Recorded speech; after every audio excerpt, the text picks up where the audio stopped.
नमस्कार, conductivity of ionic solutions पर इस ट्यूटोरियल में आपका स्वागत है। इस ट्यूटोरियल में हम निम्न करना सीखेंगे: कंडक्टिविटी यानी चालकता मापना और आयनिक विलयन के प्रतिरोध की गणना करना। यहाँ मैं उपयोग कर रही हूँ ExpEYES version 3.1.0, Ubuntu Linux OS version 14.04। इस ट्यूटोरियल के अनुसरण के लिए आपको एक्सपाइस जूनियर इंटरफेस से परिचित होना चाहिए। यदि नहीं तो संबंधित ट्यूटोरियल्स के लिए कृपया हमारी वेबसाइट पर जाएं। अब सबसे पहले विलयन की चालकता परिभाषित करते हैं। विलयन की चालकता उसमें से धारा प्रवाह होने की योग्यता का मापक होती है। पानी की चालकता इसमें घुले हुए आयनों की सांद्रता से सीधे संबंधित होती है। अब हम नल के पानी की चालकता को दिखाएंगे। मैं सर्किट कनेक्शन समझाऊंगी। A1 साइन से जुड़ा हुआ है।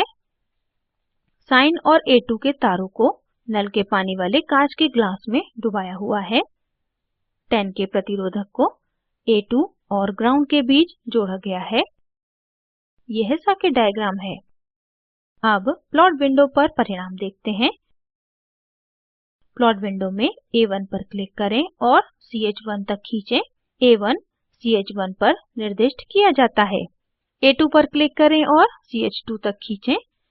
A2 CH2 पर निर्दिष्ट किया जाता है। वेव्स को समायोजित करने के लिए मिलीसेकंड पर डिवीजन स्लाइडर को खिसकाएं। 2 साइन वेव्स बनती हैं। काला वक्र वास्तविक साइन वेव है। लाल वक्र नल के पानी की चालकता है।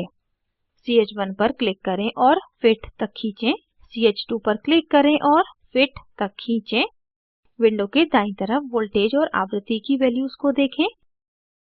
ध्यान दें नल के पानी का वोल्टेज इनपुट वोल्टेज की तुलना में बहुत कम है। वोल्टेज और डिग्री में फेज डिफरेंस को देखने के लिए CH1 पर राइट क्लिक करें। अब हम कॉपर सल्फेट विलयन की चालकता को मापेंगे।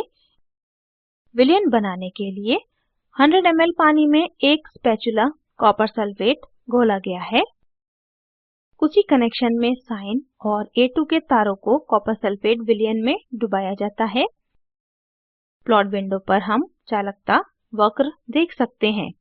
लाल वक्र कॉपर सल्फेट विलयन की चालकता है। बढ़ी हुई चालकता विलयन में उपस्थित कॉपर और सल्फेट आयन्स के कारण है।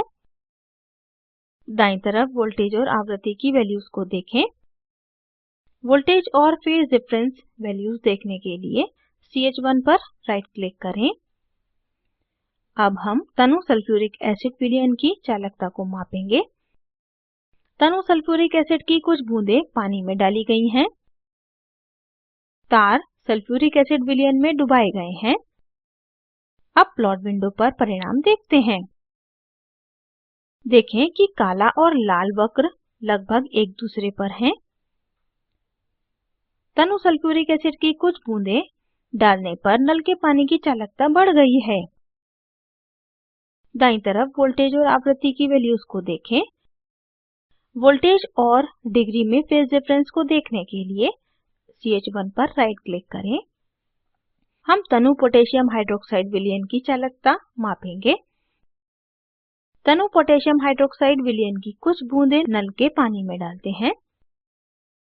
हम देख सकते हैं कि काला और लाल वक्र लगभग एक दूसरे पर हैं। नल के पानी में पोटेशियम हाइड्रोक्साइड विलयन की कुछ बूंदें डालने पर चालकता में वृद्धि को देखें। विंडो के दाईं तरफ वोल्टेज और आवृत्ति की वैल्यूज को देखें। वोल्टेज और डिग्री में फेज डिफरेंस देखने के लिए CH1 पर राइट क्लिक करें। वोल्टेज वैल्यूज को उपयोग करके हमने आयनिक विलयनों के प्रतिरोध की गणना की है और परिणामों को सारणीबद्ध किया है। नल के पानी की प्रतिरोध वैल्यू 7.7 किलो ओम है। कॉपर सल्फेट विलयन की प्रतिरोध वैल्यू 1.2 किलो ओम है। सल्फ्यूरिक एसिड विलयन की 0.17 किलो ओम और पोटेशियम हाइड्रोक्साइड विलयन की 0.14 किलो ओम है।